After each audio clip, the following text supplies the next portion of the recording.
Halo, apa kabar? Pada video ini, kita akan membahas mengenai tips dan strategi kerja kelompok secara online. Karena di saat pembelajaran jarak jauh saat ini, pasti kalian mengalami kesulitan saat bekerja sama secara online. Yuk kita bahas tips dan strateginya. Apa itu kerjasama kelompok?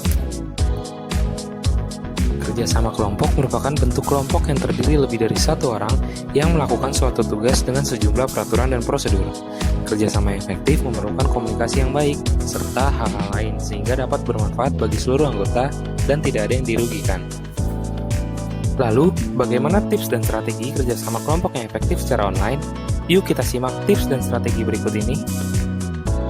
Pertama, buat grup khusus kerjasama kelompok. Kalian dapat membuat grup pada aplikasi chatting seperti WhatsApp atau lain yang berisikan anggota kelompok sehingga kalian dapat berdiskusi pada grup chat tersebut. Kedua, tentukan platform. Diskusikanlah platform yang akan kalian gunakan dalam mengerjakan tugas kelompok secara online. Berbagai macam platform yang dapat mempermudah kalian seperti Zoom untuk melakukan panggilan video, Google Docs untuk mengerjakan tugas secara bersama dengan jarak yang jauh, dan masih banyak platform lainnya. Ketiga, bangun komunikasi yang baik antar anggota kelompok. Kerjasama kelompok yang efektif memerlukan komunikasi yang baik. Membangun komunikasi yang baik dapat dilakukan dengan cara saling terbuka, bersikap empati, saling mendukung, dan saling mendengarkan satu sama lain. Keempat, buat kesepakatan mengenai aturan dalam kelompok. Kalian dapat berdiskusi peraturan melalui grup saat awal terbentuk kelompok, seperti peraturan saat berdiskusi, saat menjalankan tugas bersama, dan lain-lain. Ini berguna agar setiap anggota kelompok bersungguh-sungguh dan berkomitmen dalam mengerjakan suatu tugas. Kelima, tentukan waktu untuk berdiskusi. Tentukanlah waktu yang digunakan khusus untuk berdiskusi mengenai tugas secara bersama.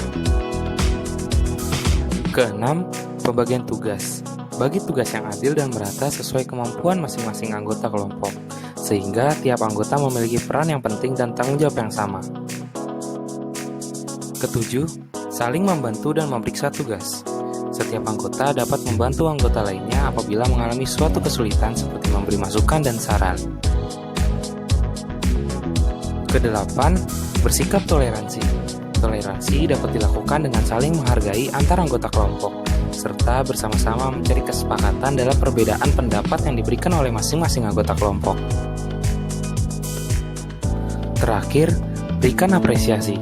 Setelah semua anggota menyelesaikan tugas dan tanggung jawab yang dimilikinya, seluruh anggota kelompok dapat saling memberikan apresiasi terhadap apa yang sudah dikerjakan oleh setiap anggota kelompok.